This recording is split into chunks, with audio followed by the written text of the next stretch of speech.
सत्यनाम श्री भागवतगुरु।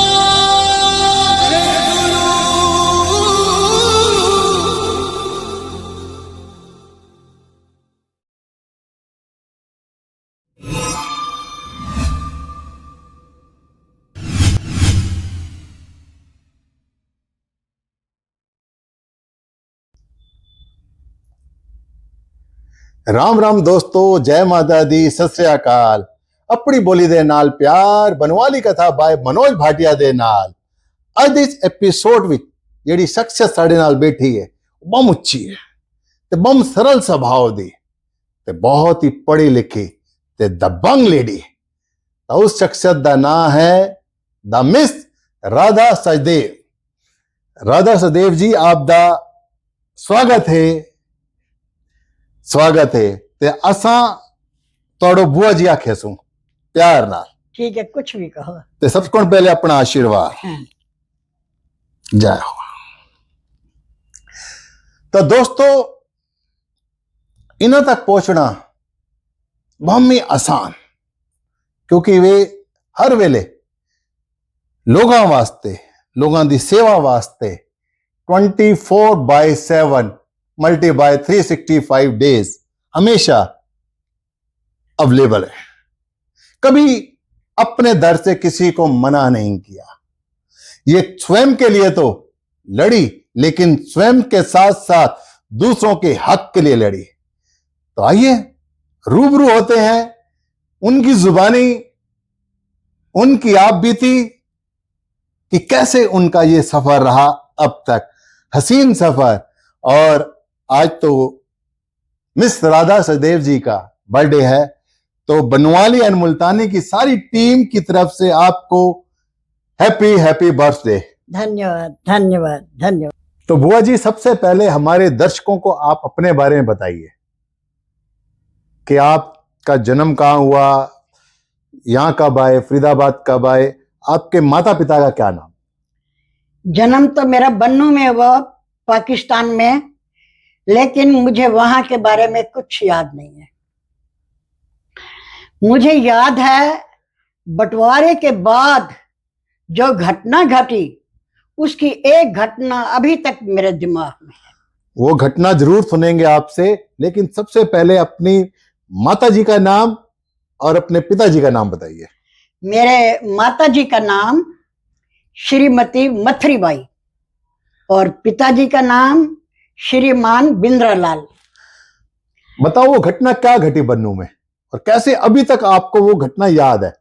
मुझे जब बंटवारे के बाद हम हिंदुस्तान में आए तो रेलगाड़ी में, मैं उस समय उम्र 5 साल की होगी और मेरा छोटा भाई प्रेम, उसकी उम्र 2.5 साल की होगी। हम दोनों बच्चे खो गए वहीं पर, वहीं गाड़ी में। अच्छा। कुदरती एक मुसलमान ने हमको रोता हुआ देखा तो उठा लिया। लोगों ने तो समझा कि ये बच्चों को ले गए मुसलमान, शोर मचाते रहे, लेकिन उन्हें कहा नहीं नहीं नहीं नहीं नहीं, मैं कहीं नहीं ले जाऊंगा, पालूंगा। वो अपने घर ले गया, हमें बड़े प्यार से रखा। मुसलमान था, हम कम से कम 14-15 दिन उसके पास रहे। अच्छा जी। लेकिन कभी भी हम बड़े शुरू से, मेरे माता पिता वैष्णवी थे, तो हमें कभी ऐसी चीजों की सुगंध भी नहीं आई थी। ओके। तो उसे ये पता चल गया था कि हिंदू परिवार से हैं, और उन्होंने अपने घर में 15 दिन कोई ऐसी चीज नहीं बनी जिसकी हमें बदबू आए। कोई नॉनवेज नहीं बनाया? नहीं। क्या? और वो हमें भी अपना हिंदू खाना खिलाते थे। हम दोनों बच्चों को दूध पिलाते और रोटी के ऊपर मक्खन रख के खिलाते थे। आओ भगत, मतलब प्यार से। और फिर जब हम सुबह नला धुला के, खाना खिला के, नाश्ता करा के, एक कंधे पे मुझे बिठाते, एक कंधे पे मेरे भाई को बिठाते, और ढोल बजाते हुए हर रिफ्यूजी कैंप में जाते थे, ये कहते हुए ये 2 बच्चे किसके हैं, ये 2 बच्चे किसके हैं। यानी कि उसको ये था कि ये बच्चे जिसके खोए उसको मिल जाए। हाँ, उसकी ये तमन्ना थी। तो करते करते एक दिन लोगों ने कहा, अरे अभी तो ढोल बज रहा था कि 2 बच्चे हमारे खोए हैं, वो किसी को मिले तो हमें बता दो, हम बहुत आपके आभारी होंगे, अच्छा। आपके पैर छुएंगे। तो उन्होंने कहा, हमें बताओ किधर को गए हैं, वो कौन है? कहते हमें ये नहीं पता कौन है, इधर को अभी ढोल बजाते हुए गए हैं।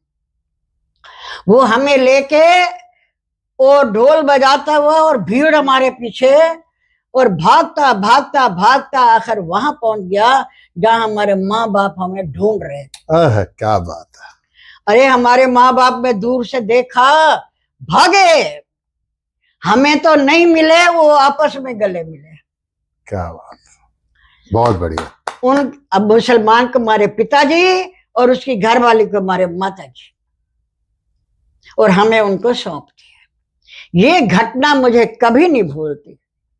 देख लो दोस्तों, इंसानियत तब इतनी जिंदा थी। मतलब देखो, संस्कारों वाली बात होती है।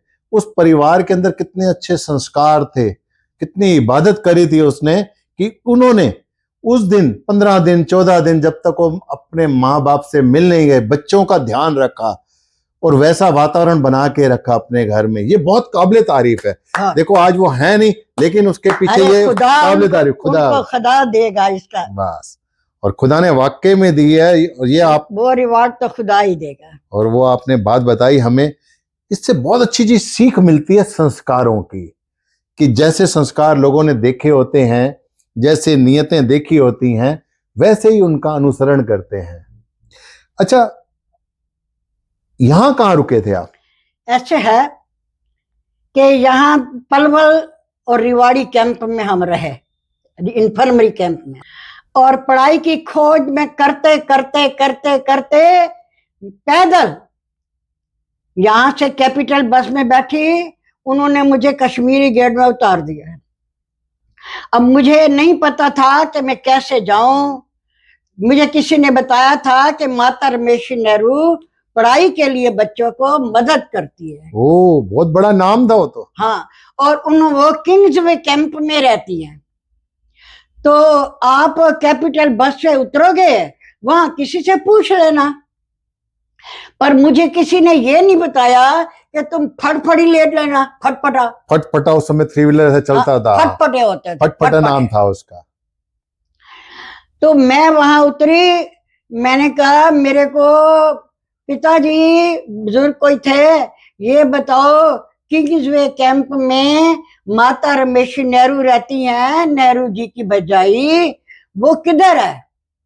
नेहरू जी की भाभी जी के बारे में बात कर रहे हैं, जवाहरलाल नेहरू की भाभी। और उन्हीं के घर मेरे को कई बार जवाहरलाल नेहरू से दर्शन हुए। अच्छा,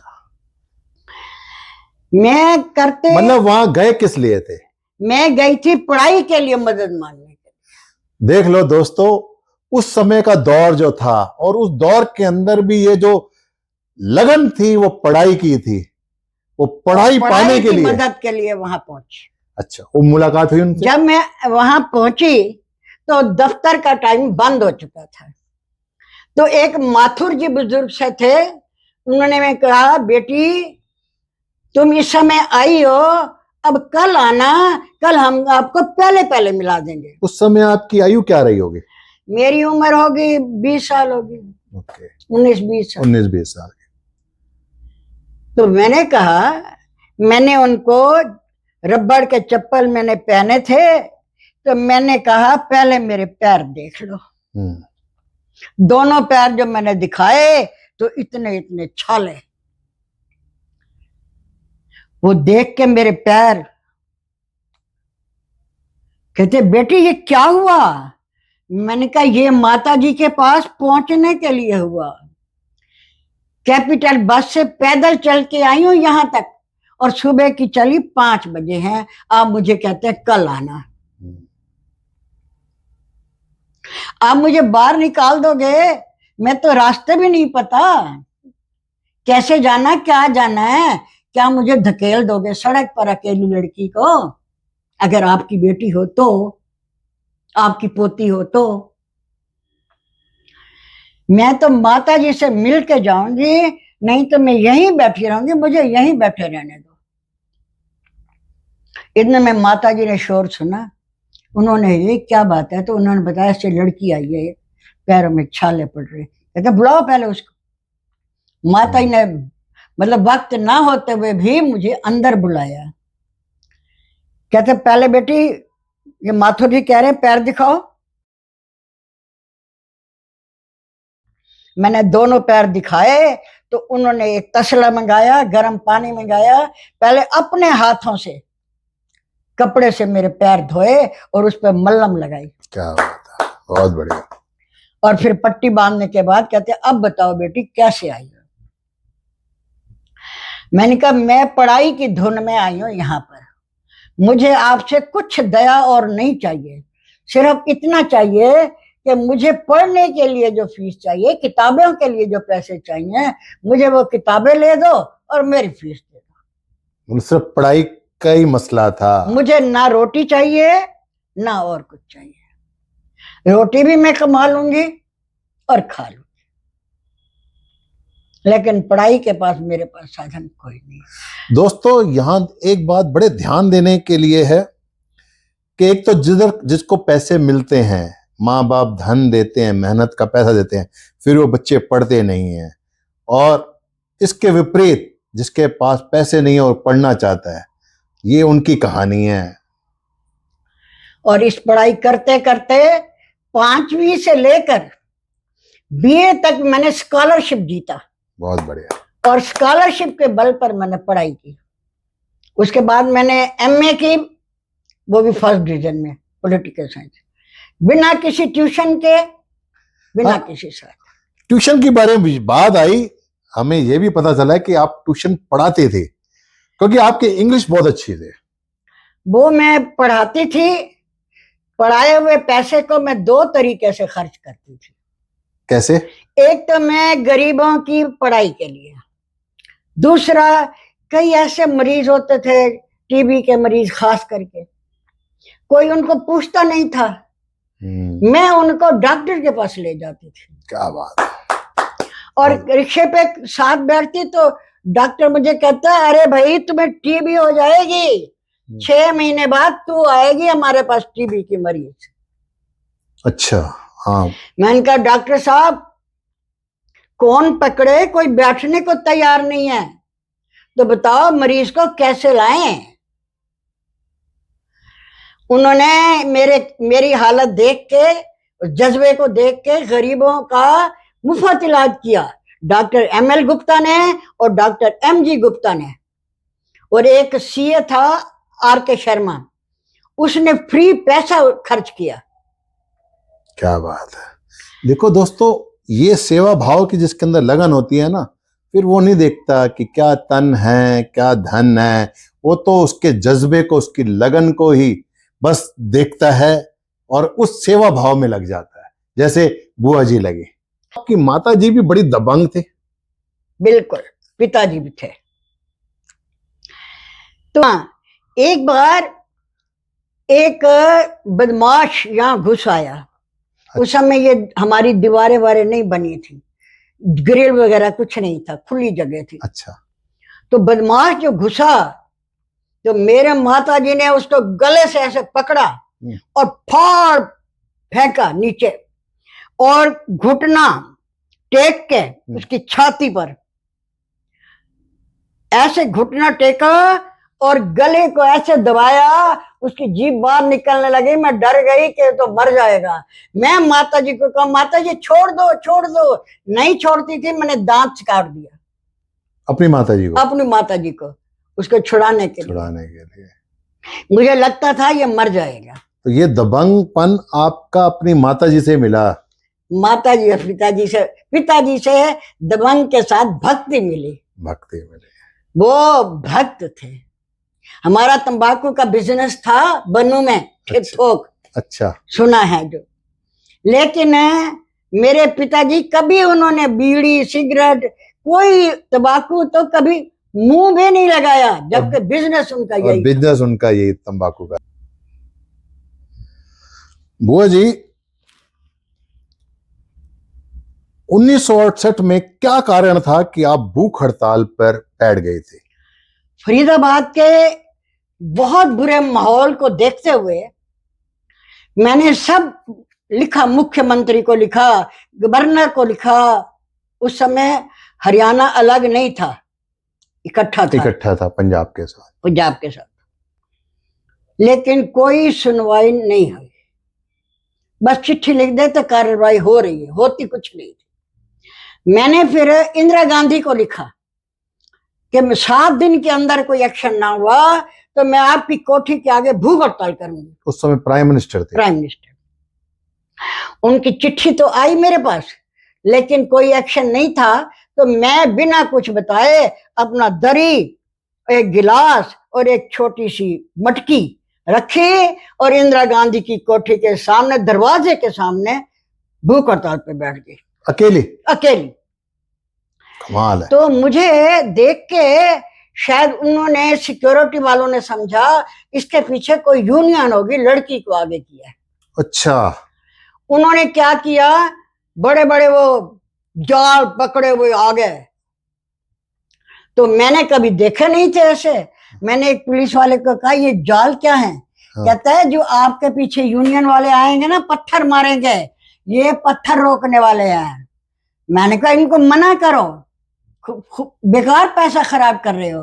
ना मेरे पीछे यूनियन वालों ने आना है, ना किसी ने पत्थर मारने हैं। मैं तो अकेली आई हूं यहाँ और विश्वास करना चाहिए तुम्हें। पर उनको विश्वास नहीं आ रहा था। फिर भी उन्होंने इंदिरा गांधी को खबर किया कि लड़की के पीछे कोई नहीं है, अकेली है। तो उन्होंने उस समय उमा शंकर दीक्षित, शीला दीक्षित के ससुर होम मिनिस्टर थे गवर्नमेंट ऑफ इंडिया के। उनके लंबे दबंग आए, कहते बेटी क्या बात है अकेली यहाँ बैठी हो? मैंने कहा मैं अकेली हूं, लेकिन किसके लिए? अपने लिए नहीं, समाज के लिए। क्या बात है, बहुत बढ़िया। और जब तक आप मेरी मांगों को पूरा नहीं करेंगे, आप मेरी सुन लो, आप कौन है मैं आपको नहीं जानती, लेकिन आप इंदिरा जी की तरफ से आए होंगे, उनको कह दो यहां से मैं नहीं उठूंगी। इतना हौसला। उनको मैंने बात बताई, उन्होंने इंदिरा जी से बात की। फिर आए, कहते बेटा ये मैं गाड़ी दे रहा हूं अपनी, ये सरदार आपको ले जाएगा, डरना नहीं है। और मुख्यमंत्री बंसीलाल को मैंने कह दिया है कि वो और उसकी फौज और सीआईडी, डीआईजी और उसकी फौज सेक्रेटेरिएट में बैठे रहेंगे जब तक आप पहुंच नहीं जाती, बात नहीं कर लेते और वो एक्शन नहीं ले लेते, तब तक मेरा आदमी वापस नहीं आएगा। कमाल है, मतलब आपको उनकी गाड़ी से चंडीगढ़ भेजा गया। हाँ, और उन्होंने वो ये भी कहा कि वो लेके भी आएंगे। जब मैं वहां पहुंची तो बंसीलाल, मैंने सुना था कि वो इतना हठीला है कि वो एमएलएस को भी थप्पड़ मार देता है, इतना रौबदार था। रौबदार मतलब हठीला। मैंने सुन रखा था। तेरा ऊंचा बोलने लगा, मैंने कहा खबरदार, यहां थप्पड़ वप्पड़ की बात नहीं है, थप्पड़ लग जाएगा। अच्छा, सुन ध्यान से मेरी बात को और एक्शन ले, नहीं तो ये मत समझ मैं छोटी सी लड़की यहां आई हूं। दृढ़ निश्चय है और फरीदाबाद के लिए लड़ मरूंगी। क्या बात है। जब मैंने उसको सारी बात सुनाई, उसने फौरन, एसएसपी शर्मा था गुड़गांव, तब गुड़गांव होता था। हाँ, ये अलग अलग हिस्से हाँ, नहीं थे, गुड़गांव बड़ा गुड़गांव था। हाँ, ये फरीदाबाद ओल्ड, ये सारे एक पलवल वगैरह सब एक था। उस एसएसपी को कहा, मैंने कहा एसएसपी को क्या मेरे को भेज रहे हो? एसएसपी का लड़का तो खुद जुआ खिलाता है। ओह। मेरे पास फोटो थी। मैंने कहा ये देखो, ये फोटो किसकी है? ये तो एसएसपी का लड़का है और ये एसएसपी के ऑफिस का एक बड़ी सीनियर मोस्ट पोस्ट का कर्मचारी है। ये जुएबाज अंदर बैठे हैं जिनको मैंने ताला लगा के बंद कर रखा है। मैंने बाहर से ताला लगा दिया था। बड़े हैरान, इतने में तो डीएसपी राम नारायण था, उनको उसको ऑर्डर हो चुके थे, वो पहुंच गया पूरे फौज लेके। मैं बाहर निकली तो डीएसपी बड़ी फौज थी। उन दिनों में डाकू सुंदर को पकड़ने के लिए भाग रहे थे। मैंने कहा राम नारायण जी, मैं जानती थी ये डीएसपी है, क्योंकि उसकी घरवाली मेरी टीचर रह चुकी थी। अच्छा। मैंने कहा कि इतनी बड़ी फौज लाए हो, यहाँ सुंदर डाकू को पकड़ना है क्या? मैं हूं यहाँ पर, मेरे लिए इतनी बड़ी फौज लाने की क्या जरूरत है? अकेली खड़ी। अकेली। फिर बात हुई, मैंने कहा पहले ये फौज भेज अपनी वापस, बात सुननी है तो फौज भेज, और बैठ के आराम से सुन। मैंने बताई, मैंने कहा अगर एक्शन तूने कल तक ना लिया तो राम नारायण, मुझे पता है तू बड़ा ईमानदार है, मुझे ये भी पता है तो विधवा माँ का अकेला लड़का है, और मुझे ये भी पता है तेरा भी सिर्फ एक बेटा है और तेरी बूढ़ी माँ है। मैं सब बूढ़ी माँ के लिए मेरे दिल में बड़ी कदर है। और सुन, तेरी घरवाली मेरी टीचर है, जरा उससे पूछ लो कि मैं कैसी रही हूँ पढ़ाई में। उसने वाकई एक्शन लिया और एसएसपी के खिलाफ तक उसने एक्शन लिया, तो फरीदाबाद का माहौल काफी सुधर गया। कमाल है। तो दोस्तों, ये दबंगपन आना चाहिए। उस समय जज्बा जो था, जो इन्होंने बचपन से देखते हुए आई, सीखते हुए आई। अच्छा, क्या कारण पड़ा कि आपको फिर दोबारा से 1978 में? कि तब कुछ माहौल तो ठीक हो गया था और काफी साल ठीक रहा, लेकिन धीरे धीरे फिर उसी तरह हो गया। ओके। फिर वही हुंडों का राज हो गया। तो जब नहीं सुधरा तो मैंने फिर मोरारजी देसाई के पास गई, उसको जब दरखास्त दी, बातें करने लगी, कहने लगा ये तो रोज होते हैं, वहां पुलिस करती है, तो हम क्या करेंगे? मैंने कहा चिल्लाओ नहीं, ये मैं एक बेटी नहीं हूं, सब बेटियों के लिए आई हूं। जी, उस समय प्रधानमंत्री थे वो? प्रधानमंत्री था। और आप डायरेक्ट प्रधानमंत्री को बोल रहे हो? हाँ, मैंने कहा चिल्लाओ नहीं, और तुम मुझे यहां से भगा दो, पुलिस करती है, अफसर करते हैं, हम कह देंगे, हम ये कर देंगे। अरे नहीं करना तो मत करो, मैं जा रही हूं भूख हड़ताल पर। तो मुझे ये पकड़ के जीप में बिठा के घुमाते रहे पुलिस वाले, और मेरे को घर में कहते रहे, अरे पानी तो पी लो, पानी तो पी लेते हैं। मतलब उन्होंने मस्का लगा रहे थे, किसी तरह ये भूख हड़ताल तोड़ दे। पानी तो वैसे भूख हड़ताल में पीते हैं, लेकिन मैंने पानी भी 10 दिन नहीं पिया था। तो जब मुझे कोई चारा नहीं था तो मेरे को अदालत में पेश कर दिया। अदालत ने मेरे को काफी समझाने की कोशिश की। मैंने कहा आप कुछ भी करो, मैं भूख हड़ताल नहीं तोड़ूंगी, चाहे मुझे आप दो, भेजो, छोड़ो ना छोड़ो, एक ही बात है। उन्होंने कहा ये मानेंगे नहीं, तिहाड़ जेल ले जाओ। अच्छा। अब तिहाड़ जेल में मैंने भूख हड़ताल की तो 9 दिन बाद मेरी हालत खराब हो गई। हॉस्पिटल दाखिल कराया तो डॉक्टर ने देखा कि एक नस फट चुकी है। उन्होंने कहा दूसरी नस फटी, ये सुबह तक नहीं होगी। और एक डॉक्टर था, मुझे उसका नाम याद नहीं है, केरला का था, I won't let this daughter die, I shall die, but I won't let her die. Oh, क्या बात है, वेरी नाइस। उस समय सुप्रीम कोर्ट में आर के गर्ग, अब नहीं है इस दुनिया में, सुप्रीम कोर्ट के सीनियर मोस्ट वकीलों में थे। मतलब वो डॉक्टर भी आपके लिए मरने के लिए तैयार हो गया। और वो सुप्रीम कोर्ट का वकील, उनको ये बातें पता चली तो वो बिना पैसे के वो मेरे पास पहुंच गए। मेरे केस उन्होंने एकदम, ये अखबारों में जो आया है, ये उन सब की बदौलत है। मतलब क्या वकील, क्या पत्रकार, क्या सामाजिक लोग वहां के। दोस्तों मैं बता देता हूँ, बहुत अच्छी अच्छी बातें इन्होंने लिखी। क्या नाम है जिसमें लिखा, Faridabad held to ransom by, ये ब्लिट बहुत अच्छा newspaper. Second woman battle Chicago gangster in Faridabad. मतलब एक शिकागो एक कंट्री का नाम, अमेरिका का अमेरिका माना का हुआ माना हुआ बदमाशों था, का अड्डा था। शहर है। और क्या क्या बात उस समय उनके पेपरों में लिखी गई, लेकिन वो सिर्फ अकेली और अकेली मिस राधा सचदेव। और फिर अकेला एक अखबार नहीं, नव भारत टाइम्स, ये भरे पड़े हैं।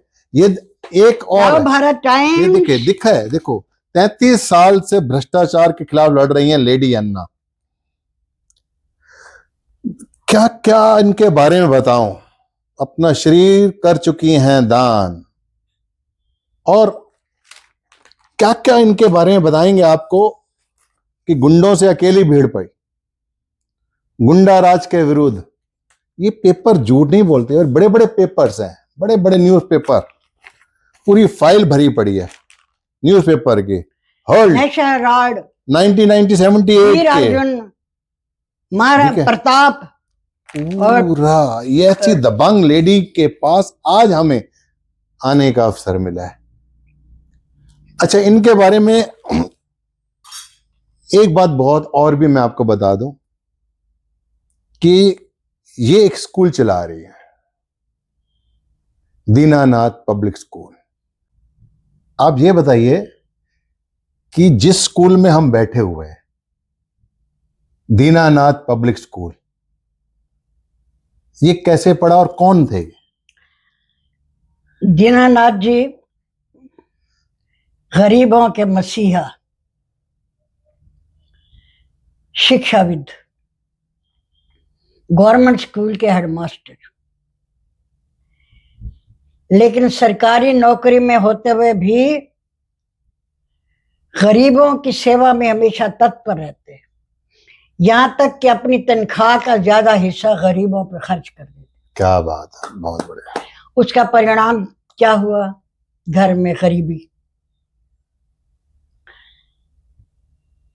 हम जब पढ़ने गए, एक दिन पढ़ने से फुर्सत मिली तो हमने दूसरे कमरे में झांक के देखा तो रजाई फटी हुई, तुलाइयां फटी हुई, टूटे फूटे बिस्तर पे एक बुजुर्ग से लेटे हुए हैं और दो छोटे छोटे बच्चे घूम रहे थे। मैंने अपनी सहेली से पूछा, वो जानती थी पहले से, कि ये कैसे? कहते ये अपनी तनख्वाह का ज्यादा हिस्सा तो गरीबों पे लगा देते हैं, अब जब बाकी बचता है उससे घर का गुजारा नहीं चलता। मैंने अपने मन में उसी टाइम निश्चय कर लिया कि इस परिवार की इस कमी को मैं पूरा करूंगा। बुआ जी, ये दीनानाथ पब्लिक स्कूल कैसे पड़ा, नाम इनका? दीनानाथ जी बड़े विद्वान, ज्ञानवान, प्रतिभावान थे। वो हमारे गुरु थे, टीचर थे, और उनकी मृत्यु के बाद ये स्कूल मैंने उन्हीं के नाम पे समर्पित किया। कमाल है। देख लो दोस्तों, ये सम्मान होता है गुरु के लिए,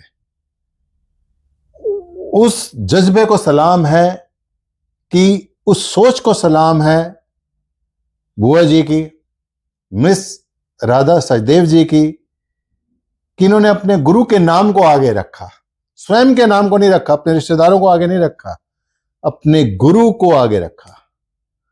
तो वो कहते हैं ना कि गुरु से बड़ा ना कोई। गुरु गोविंद दोनों खड़े, लागू किसके पाए, बलहारी गुरु अपने, जिन गोविंद दिए मिलाए। तो गुरु से बड़ा तो कोई नहीं है, और आपको तो कोटि कोटि प्रणाम है जो आपने अपने गुरु के लिए ये अलख जला रखी है, एजुकेशन की, ये शिक्षा की, वो जल रही है। अच्छा, मुझे ये भी पता चला है कि इसी दीनानाथ पब्लिक स्कूल में हजारों बच्चे निःशुल्क पढ़ाए गए हैं। इसमें गरीबों से हम कुछ नहीं लेते, अमीरों से पूरी फीस लेते हैं। इसके अलावा जब मैं इंग्लिश स्पीकिंग भी पढ़ाती थी, गरीबों को फ्री, कईयों से नाम मात्र, कईयों से सिर्फ 1 रुपया, कईयों से 5 रुपए, और किसी से 3000 भी लिए। क्या बात है। एक अमीर मेरे साथ अड़ गया, थानेदार था, कि आप ये क्या मतलब हमारे से 3,000 रुपए ले रहे हैं। मैंने कहा आपसे 3,000 लूंगी, आपने पढ़ना पढ़, नहीं तो बाहर जाओ। ओके। पढ़ाई के ऊपर एक बात याद आई है मुझे, बड़ी अच्छी सी बात है, मैंने नोट करी है ये बात, मैं आपको बताऊं। ये बात है कृष्णा मेनन के। हाँ, कृष्णा मेनन इंदिरा गांधी के टाइम में डिफेंस मिनिस्टर थे और उनको सिर्फ इंग्लिश आती थी, हिंदी ना वो जानते थे, ना समझते थे, ना बोलते थे। तो जब भी उस समय ये छोटा छोटा फरीदाबाद नहीं था, गुड़गांव, पलवल, ये सारे मिल करके हथीन, ये एक ही फरीदाबाद डिस्ट्रिक्ट होता था। तो फरीदाबाद डिस्ट्रिक्ट में जहां भी उनका प्रोग्राम होता, वो कम्युनिस्ट पार्टी से संबंधित थे। ओके। तो मेरी ड्यूटी उनके साथ लगती थी। वो जो भाषण देते थे इंग्लिश में, मैं स्टेज पर उनके साथ खड़ी होती थी, मेरे साथ ही माइक होता था, जो वो बोलते थे मैं उसको हिंदी में ट्रांसलेट करती थी लोगों को बकायदा एक्शन के साथ। काबिल तारीफ। और जो हिंदी में बोलती तो उसको मैं दोबारा इंग्लिश में ट्रांसलेट करके मेनन जी से पूछती क्या मेरा ये ट्रांसलेशन ठीक है, इज इट राइट। तो वो मुझे प्यार करने लग जाते, शाबाश शाबाश। बहुत बढ़िया। दोस्तों, कितनी प्रतिभा के धनी हैं मिस राधा सचदेव जी। हमें तो नाम लेते हुए भी शर्म आती है, लेकिन मजबूरी होती है कि आपको ये बताना जरूरी होता है। How many degree you have it? मैंने सबसे पहले तो हिंदी में ऑनर्स की, और हिंदी में मैंने फर्स्ट डिवीजन में ऑनर्स की। उसके बाद मैंने MA political science in English medium बिना किसी की मदद के स्वयं की, वो भी मैंने फर्स्ट डिवीजन में की। उसके बाद मैंने इंग्लिश में एमए की, वो भी मैंने बिना किसी मदद के की और फर्स्ट डिवीजन में। एमए करने के बाद मेरी लगन कुछ गुरु ग्रंथ साहब की तरफ होने लगी। मैंने गुरु ग्रंथ साहब जी में डिप्लोमा किया। क्या बात कर रहे हैं दोस्तों, ये तो मेरे लिए बड़ी ताज्जुब वाली बात है। मुझे नहीं मालूम, शायद आपको पता होगा, लेकिन मुझे नहीं मालूम कि श्री गुरु ग्रंथ साहब जी में भी डिप्लोमा होता है। हाँ जी।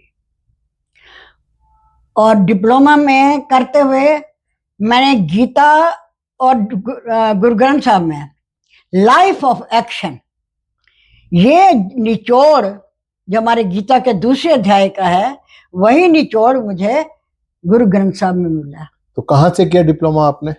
मैंने डिप्लोमा किया है पटियाला से। पटियाला से? हाँ जी। तो इम्तिहान देने वहां गए। कितनी आयु रही थी आपकी जब किया? मेरी आयु काफी थी,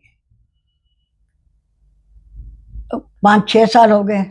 ओके, यानी कि 74 हो गए।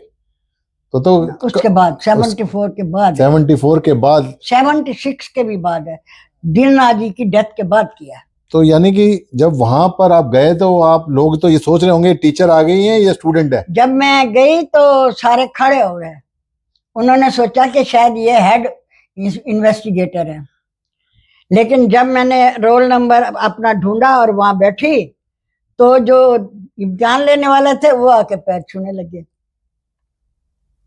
फिर जब खत्म हो गया पेपर, तो उन्होंने एक पार्टी रखी और मेरे से पूछा कि ये आपने क्यों किया। मैंने कहा सीखने की कोई आयु नहीं होती, गुणों को लेने की कोई आयु नहीं होती। कमाल है।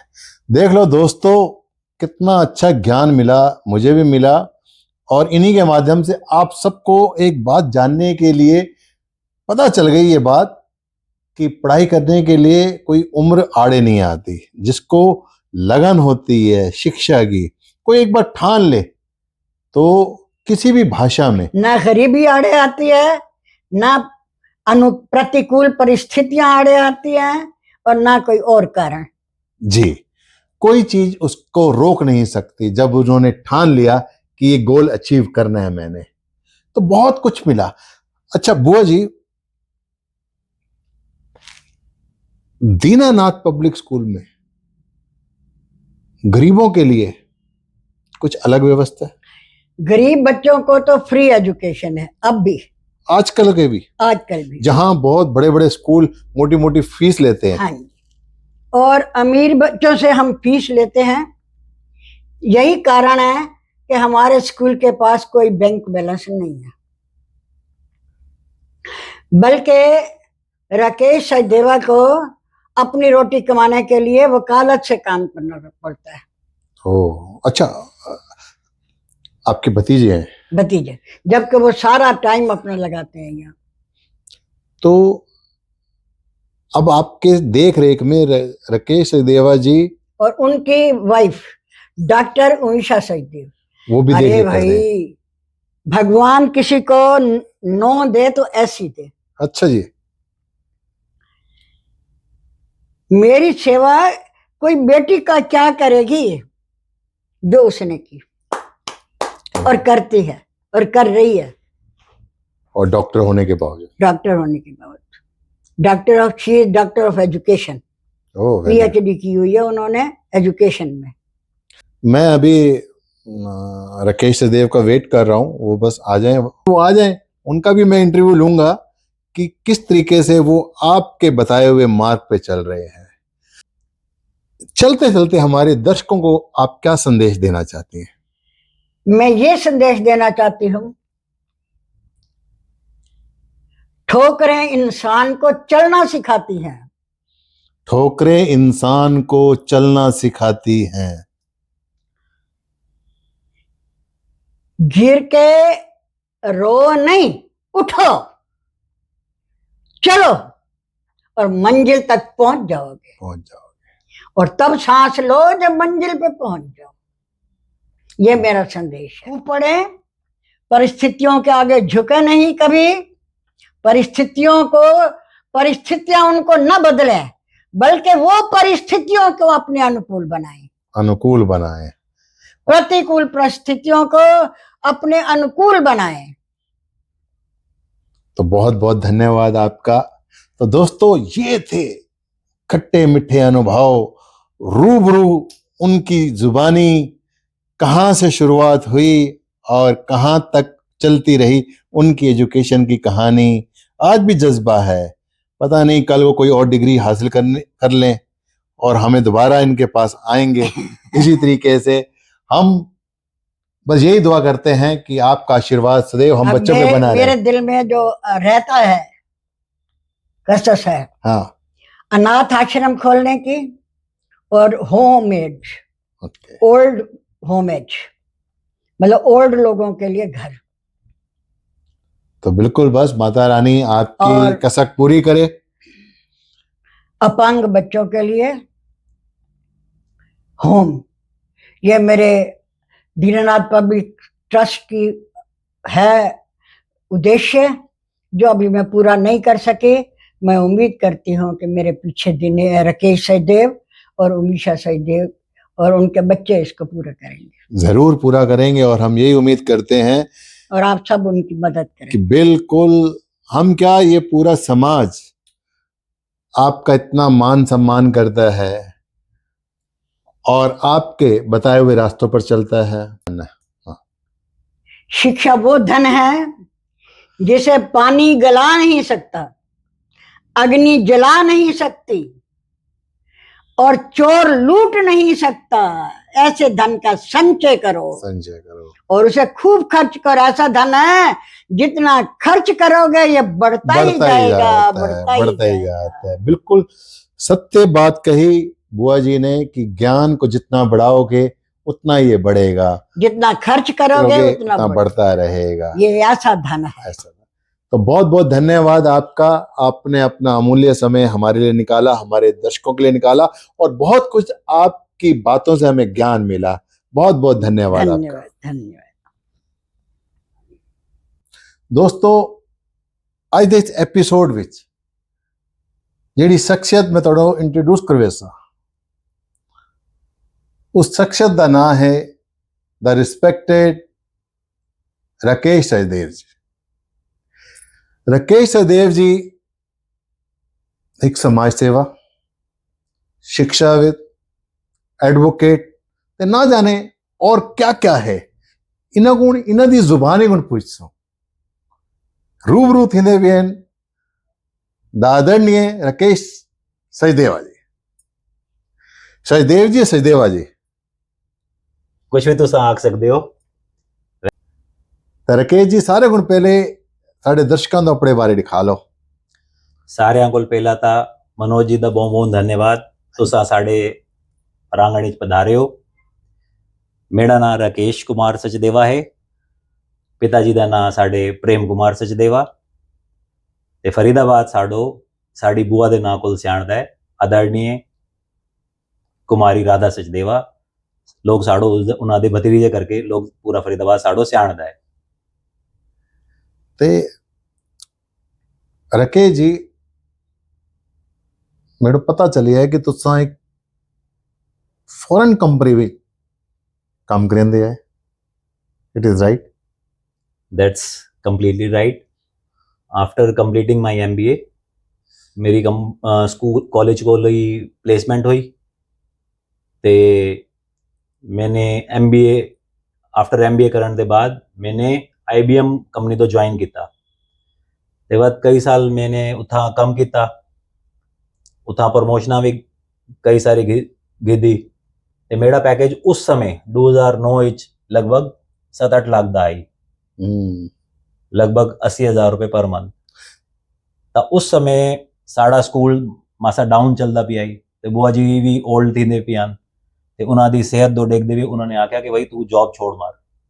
ਤੇ ਉਹ ਮੇਰਾ ਚੜ੍ਹਦਾ ਵੀ ਆ ਕਰੀਅਰ ਆਈ, ਪਰ ਅਸਾਂ ਆਪਣੀ ਐਜੂਕੇਸ਼ਨ ਵੀ ਇੱਥਾਂ ਕੋਲ ਪ੍ਰਾਪਤ ਕੀਤੀ ਹੈ ਆਪਣੇ ਸਕੂਲ ਕੋਲ। ਤੇ ਮੈਂ ਸੋਚਿਆ ਬਸ ਬੁਆ ਜੀ ਦਾ ਆਦੇਸ਼ ਤਾਂ ਸਰ ਮਾਥੇ ਤੇ ਬਸ ਉਹਨਾਂ ਨੇ ਜ਼ੋਰ ਜ਼ਬਰਦਸਤੀ ਕੀਤੀ, ਬਸ ਮੇਰਾ ਵੀ ਮਨ ਥੀ ਗਿਆ ਹੀ ਤੇ ਮੈਂ ਆਖਿਆ ਚਲੋ ਹੁਣ ਆਪਣਾ ਫਰਜ਼ ਨਿਭਾਉਣ ਦਾ ਟਾਈਮ ਥੀ ਗਿਆ ਤੇ ਮੈਂ ਆਪਣੀ ਜੌਬ ਤੋਂ ਛੋੜਿਆ ਤੇ 2009 ਵਿੱਚ मैंने अपना स्कूल बुआ जी ਦੇ ਨਾਲ ਜੁਆਇਨ ਕਰ ਮਾਰਿਆ। ਅੱਛਾ, ਇੱਕ ਗੱਲ ਨਿਕਲਿਆ, ਸੱਚ ਨਿਕਲਿਆ ਹੈ ਸਾਡੇ ਦਰਸ਼ਕਾਂ ਤੋਂ, ਬੂਆ ਜੀ ਦੇ ਡਰ ਦੇ ਕਾਰਨ ਕੀਤਾ ਨੇ ਜਾਂ ਬੂਆ ਜੀ ਨੇ ਤੁਹਾਡੇ ਅੰਦਰ ਕਾਬਲੇ ਡਿੱਠੀ ਆਏ? ਸੱਚ ਨਿਕਲਿਆ ਹੈ। ਦੇਖੋ ਇਹ ਪਲੇਟਫਾਰਮ ਜਿੱਥੇ ਬੈਠੇ ਹਾਂ ਅਸਾਂ ਸੱਚ ਦਾ ਹੈ। ਸੱਚ ਗੱਲ ਇਹ ਹੈ ਕਿ ਕਾਬਲੀਅਤ ਤਾਂ ਹਾਈ ਤਾਂ ਵਾਸਤੇ ਉਸ ਸਮੇਂ ਅਸਾਂ ਜੌਬ ਕरेंदे ਪਿਆ ਸੇ, ਬਟ ਬੂਆ ਜੀ ਦਾ ਡਰ ਵੀ ਹਾਈ। ਉਹਨਾਂ ਨੇ ਆਖਿਆ ਕਿ ਬਈ ਹੁਣ ਤੂੰ ਉਸ ਤੋਂ ਛੋੜ ਤੇ ਤੂੰ ਆਪਣਾ ਸਕੂਲ ਸੰਭਾਲ। ਕਮਾਲ ਸਰ। ਤੇ ਬਾਅਦ ਮੈਂ ਵੀ ਆਪਣੀ ਜੌਬ ਤੋਂ ਛੋੜਿਆ ਤੇ 2009 ਵਿੱਚ ਆਪਣੇ ਸਕੂਲ ਤੋਂ ਟੇਕ ਓਵਰ ਕੀਤਾ। ਨਹੀਂ, ਇਹ ਦੀਨਾਨਾਥ ਪਬਲਿਕ ਸਕੂਲ ਦਾ ਇੱਕ ਅੱਛਾ ਨਾਂ ਹੈ ਤੇ ਇਹ ਨਾਂ ਜੁੜਿਆ ਹੈ ਗਰੀਬ ਬੱਚਿਆਂ ਨੂੰ ਫ੍ਰੀ ਐਜੂਕੇਸ਼ਨ ਦੇਣ ਵਾਸਤੇ। ਤੇ ਤੁਹਾਡੇ ਸਕੂਲ ਦੀ ਚੁਣੀ ਕੁਝ ਬੱਚਿਆਂ ਦਾ ਗਰੁੱਪ ਗਿਆ ਮਲੇਸ਼ੀਆ। ਉਹ ਕੀ ਕਹਾਣੀ ਆਈ, ਕਿਸ ਤਰੀਕੇ ਨਾਲ? ਬੜੇ ਸਾਰੇ ਸਕੂਲ ਜੈਲਸ ਹੀ ਥੀ ਗਿਆ ਇਸ ਕੋਲ। ਤੁਸੀਂ ਬਿਲਕੁਲ ਸਹੀ ਗੱਲ ਆਖੀ ਹੈ। 2011 ਵਿੱਚ ਅਸਾਂ ਆਪਣੇ ਬੱਚਿਆਂ ਤੋਂ ਸਕੂਲ ਦੇ ਬੱਚਿਆਂ ਤੋਂ ਮੋਸਟਲੀ ਬੱਚੇ ਸਾਡੇ ਕੋਲ ਏਸੀ ਨਗਰ ਦੇ ਹਨ, ਕੁਝ ਕ੍ਰਿਸ਼ਨਾ ਕਲੋਨੀ ਦੇ ਹਨ, ਮਤਲਬ ਗਰੀਬ ਤਬਕੇ ਦੇ ਬੱਚੇ ਹਨ। ਤੇ 2011 ਵਿੱਚ ਅਸਾਂ ਬੱਚਿਆਂ ਤੋਂ ਰੋਬੋਟਿਕ ਦੀ ਟ੍ਰੇਨਿੰਗ ਦਿੱਤੀ ਆਈ ਤੇ ਉਨ ਬੱਚਿਆਂ ਨੇ ਆਪਣੇ ਰੋਬੋਟਸ ਬਣਾਏ ਹਨ। ਮੀਨਸ ਕਈ ਬੱਚਿਆਂ ਨੇ ਤਾਂ ਆਪਣੀ ਰਿਮੋਟ ਕੰਟਰੋਲ ਕਾਰ ਬਣਾਈ ਆਈ, ਉਹ ਵੀ ਸਾਰੀ ਸਕ੍ਰੈਪ ਦੇ ਨਾਲ। ਉਹ ਤੇ ਸਾਰੇ ਸਕ੍ਰੈਪ ਨਾਲ ਉਹਨਾਂ ਨੇ ਕਈ ਤਰ੍ਹਾਂ ਦੇ ਰੋਬੋਟ ਬਣਾਏ ਹਨ, ਮੈਨੋਇਡ ਰੋਬੋਟ, ਕਾਰ, ਰਿਮੋਟ ਕੰਟਰੋਲ, ਐਰੋਪਲੇਨ, ਬਹੁਤ ਸਾਰੀ ਸ਼ਿਆਂ ਬਣਾਏ ਹਨ। ਤੇ ਉਹਨਾਂ ਦੀ ਸ਼ਿਆਂ ਅਸਾਂ ਫੋਰਨ ਕੰਟਰੀ ਕਈ ਕੰਟਰੀਆਂ 'ਚ ਭੇਜੀਆਂ ਉਹਨਾਂ ਦੇ ਪ੍ਰੋਜੈਕਟਸ ਤੇ ਉੱਥਾਂ ਮਲੇਸ਼ੀਆ 'ਚ ਸਾਡੇ ਬੱਚੇ ਸਿਲੈਕਟ ਥੀ ਗਏ ਹਨ। ਤੇ ਸਾਡੇ ਸਕੂਲ ਦੇ ਏਸੀ ਨਗਰ ਦੇ 15 ਬੱਚੇ ਸਾਡੇ ਸਿਲੈਕਟ ਥੀ ਹਨ ਤੇ ਫ੍ਰੀ ਆਫ ਕਾਸਟ ਉਹ ਬੱਚੇ 6 ਹਫ਼ਤੇ ਦੇ ਟੂਰ ਤੇ ਮਲੇਸ਼ੀਆ ਗਏ ਹਨ। ਉਹਨਾਂ ਦਾ ਰਾਵਣਾ 5 ਸਟਾਰ ਹੋਟਲ ਵਿੱਚ ਰਾਵਣਾ, ਖਾਵਣਾ, ਘੁੰਮਣਾ ਸਾਰਾ ਕੁਝ ਫ੍ਰੀ ਤੇ ਨਾਲ ਜਿਹੜੇ ਸੈਮੀਨਾਰ ਮਿਲੇ ਹਨ, ਸਾਰੀ ਨੌਲੇਜ ਮਿਲੀ ਆਈ, ਉਹ ਸਾਰਾ ਕੁਝ ਫ੍ਰੀ। ਮਤਲਬ ਦੋਸਤੋ ਦੇਖ ਲਓ ਇਹ ਗੱਲਾਂ ਕਿ ਗਰੀਬੀ ਆੜੇ ਨਹੀਂ ਆਉਂਦੀ ਜਦ ਉਹਨਾਂ ਦੇ ਉੱਤੇ ਕੋਈ ਹੱਥ ਰੱਖਣ ਵਾਲਾ ਹੁੰਦਾ, ਕੋਈ ਉਹਨਾਂ ਤੋਂ ਨਿਕਾਲਣ ਵਾਲਾ ਹੁੰਦਾ। ਕਹਿੰਦੇ ਨਾ ਕਿਚੜੀ 'ਚ ਕਮਲ ਖਿਲਦੇ ਨੇ। ਤਾਂ ਉਹ ਸਮਾਜ ਸੇਵਾ ਦੇ ਨਾਲ ਸਿੱਖਿਆ ਦੇ ਯੋਗਦਾਨ ਕਿਸ ਤਰੀਕੇ ਨਾਲ ਰਾਕੇਸ਼ ਸਚਦੇਵ ਜੀ ਦਿੰਦੇ ਪਏ ਹਨ, ਵਾਕਈ ਕਾਬਲੇ ਤਾਰੀਫ ਹੈ। ਅੱਛਾ, ਮੈਂ ਕਈ ਨਿਊਜ਼ਪੇਪਰਾਂ 'ਚ ਪੜ੍ਹਦਾ ਤੁਹਾਡਾ ਕਿ ਅੱਜ ਤੁਹਾਡੇ ਸਰਕਾਰੀ ਮਹਿਕਮੇ ਦੀ ਬੜੀ ਅੱਛੀ ਵਾਕਫੀਅਤ ਹੈ, ਅਕੜਾ ਪੁਲਿਸ ਵਾਲਿਆਂ ਨਾਲ, ਡੀਸੀਪੀ ਰੈਂਕ ਨਾਲ ਕਰੇ, ਕਮਿਸ਼ਨਰ ਨਾਲ ਕਿਹੜਾ, ਔਰ ਵੀ ਹਰ ਮੁੱਦੇ ਦੇ ਉੱਤੇ ਤੁਸੀਂ ਉਹਨਾਂ ਦੇ ਪੈਨਲ ਵਿੱਚ ਖਲੋਤੇ ਹੁੰਦੇ ਹੋ। ਇਹ ਵਾਕਈ ਕਾਬਲੇ ਤਾਰੀਫ ਹੈ ਕਿ ਇੱਕ ਯੰਗ ਏਜ ਦਾ ਲੜਕਾ ਸਮਾਜ ਸੇਵਾ ਦੇ ਵਿੱਚ ਐਡਾ ਅੱਗੂ ਆ ਗਿਆ ਹੈ। ਇਹ ਪ੍ਰੇਰਣਾ ਕਿੱਥੋਂ ਮਿਲੇ? ਇਹ ਪ੍ਰੇਰਣਾ ਸਾਡੀ ਬੂਆ ਜੀ ਕੋਲ ਮਿਲੀ ਹੈ। ਇੱਕ ਜ਼ਮਾਨੇ 'ਚ ਦੁਨੀਆ ਜਹਾਨ ਦੇ ਮੈਟਰਸ ਸਾਡੀ ਬੂਆ ਜੀ ਫੈਸਲੇ ਕਰਵਾਉਂਦੀ ਆਈ, ਉਹਨਾਂ ਦੀ ਹੈਲਪ ਕਰਾਉਂਦੀ ਆਈ। ਦਬੰਗ ਲੇਡੀ। ਹਾਂ, ਸ਼ੀ ਇਜ਼ ਵੈਰੀ ਬੋਲਡ। ਤੇ ਬਸ ਉਹਨਾਂ ਦੇ ਨਕਸ਼ੇ ਕਦਮ ਦੇ ਚਲਦੇ ਹੋਏ ਅਸਾਂ ਵੀ ਮਾਸਾ ਕੀਤੀ ਲੋਕਾਂ ਦੀ ਹੈਲਪ ਕਰਨ ਵਾਸਤੇ ਅਧਿਕਾਰੀਆਂ ਕੋਲ ਮਿਲਦੇ रहते हैं। राकेश सचदेव जी फिटनेस के बारे में विशेष ध्यान रखते हैं, और इनकी बॉडी से ही लग रहा है, इनकी फिटनेस से ही लग रहा है। युवा पीढ़ी को क्या संदेश देना चाहते हो फिटनेस के बारे में, न्यूट्रिशन के बारे में? जैसे कि आदरणीय प्रधानमंत्री जी ने कहा है कि मोटापा घटाइए, तेल का कम यूज कीजिए, क्या कहना चाहेंगे न्यूट्रिशन के बारे में? आजकल हमारी जो यंग जनरेशन है वो ज़्यादातर जंक फूड की तरफ अट्रैक्ट हो रही है। हमारे बच्चे भी जंक फूड की तरफ अट्रैक्ट हो रहे हैं, तो उससे नतीजा ये हो रहा है, आप आजकल देखते हैं न्यूज़ में कि छोटे छोटे बच्चों को हार्ट अटैक आ जाना और यंग एज में लोगों को इस तरीके की कई तरीके की दिक्कतें हो जाना और फिर इवेंचुअली डेथ हो जाना। तो मैं ये समझता हूँ कि हमें अपनी डाइट का प्रॉपर ध्यान रखना चाहिए, अच्छे से हमें पानी पीना चाहिए और अपनी डाइट में फाइबर का, वेजिटेबल्स का, फ्रूट्स का, रॉ फ्रूट्स का धो के अच्छे से ज़रूर उपयोग करना चाहिए और प्रोटीन का खास तौर पे हमें अपनी डाइट में ध्यान रखना चाहिए। तो स्कूल में भी ऐसा सब्जेक्ट दे रखा है आपने एक्स्ट्रा क्लासेस में कि न्यूट्रिशन के बारे में बच्चों को एक आगाह? फिजिकल एजुकेशन का सब्जेक्ट लगा हुआ है। ओके, वो हर स्कूल में ही होता है, कोर्स के अंदर ही है, सिलेबस का पार्ट है। तो फिजिकल एजुकेशन में हम योग के बारे में, एक्सरसाइज के बारे में और डाइट के बारे में ये बातचीत, मतलब ये सारी नॉलेज देते हैं बच्चों को। ओके, बड़ा अच्छे सुझाव दिते तुसां साड़ो, ते बड़ा अच्छा लगा तुहाडे नाल मिलण वास्ते। तुसां साडे वास्ते मिलण वास्ते अपना टाइम निकालिया। बड़ा पता है कि हुण तुहाडे पिछों एक फोन आया ही, मैं सुन के दा कोई समाज सेवा दा ही काम है, किसी दे समझौतियां दा ही फैसले वास्ते बैठना है तुसां। लेकिन अच्छा लगा तुहाडे नाल, तुहाडे दिल दीयां गल्लां साडे दर्शकां तक पहुंचियां, बहुत अच्छा लगा। थैंक यू वेरी मच, धन्यवाद। वत मिलसूं असां ਤੁਹਾਡਾ ਵੀ ਬਹੁਤ ਬਹੁਤ ਧੰਨਵਾਦ। ਤੁਸੀਂ ਟਾਈਮ ਕੱਢਿਆ ਸਾਡੇ ਵਾਸਤੇ ਤੇ ਸਾਡੋ ਆਪਣੇ ਪਲੇਟਫਾਰਮ ਤੇ ਤੁਸੀਂ ਛੱਡਿਆ, ਤੇ ਤੁਹਾਡਾ ਵੀ ਬਹੁਤ ਬਹੁਤ ਧੰਨਵਾਦ। ਤੁਹਾਡੀ ਪੂਰੀ ਟੀਮ ਦਾ ਧੰਨਵਾਦ। ਤੇ ਅਸਾਂ ਵੀ ਪਰਮ ਪਿਤਾ ਪਰਮੇਸ਼ਵਰ ਵੱਲੋਂ ਪ੍ਰੇਅਰ ਕरेसू ਕਿ ਤੁਸੀਂ ਦਿਨ ਦੁਗਣੀ ਰਾਤ ਚੌਗਣੀ ਅੱਗੂ ਤਰੱਕੀ ਕਰੋ ਤੇ ਇसी तरह ਨਾਲ ਸਮਾਜ ਦੋ ਅੱਛੇ ਕੰਮ ਕਰਨ ਲਈ ਮੋਟੀਵੇਟ ਕਰੋ। Thank you very much. दोस्तों देखो, बड़ी अच्छी इन्होंने बनवाली बोली, बहुत अच्छे इन्होंने लगा, ये मूँह को अच्छी भी लगती पई है।